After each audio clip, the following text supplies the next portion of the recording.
गंभीर जखमी अवस्थेत रुग्णालयात दाखल करण्यात आलेल्या एका 30 वर्षीय युवकाचा उपचारादरम्यान शनिवारी पहाटे मृत्यू झाला। मयत युवक हा शहरातील मदिना नगर येथील रहिवासी आहे। युवकाच्या मृत्यूमागे घातपात असून त्या अनुषंगाने पोलिसांनी तपास सुरू केला आहे। या घटनेबाबत पोलीस सूत्रांकडून मिळालेली अधिक माहिती अशी की खदीर खान दस्तगीर खान वय वर्ष 30 असे मयताचं नाव आहे। मयत हा ऑटो चालक असून मदिना नगर येथील रहिवासी आहे। 8 दिवसापूर्वीच तो परभणी शहरात आला होता। शुक्रवारी 7 जून रोजी 8च्या सुमारास घराबाहेर पडला। मध्यरात्रीच्या सुमारास त्याला गंभीर अवस्थेत आयशा कॉलनी येथून रुग्णालयात दाखल करण्यात आले। उपचारादरम्यान त्याचा मृत्यू झाला।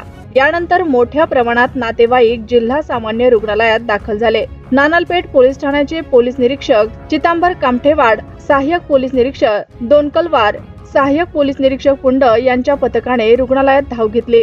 युवकाच्या अंगावर डोके, पाठ, हातपायावर मारहाणीच्या जखमा आहेत। त्यावरून युवकाचा मृत्यूमागे घातपात असून त्या दृष्टीने पोलिसांनी तपास सुरू केला आहे।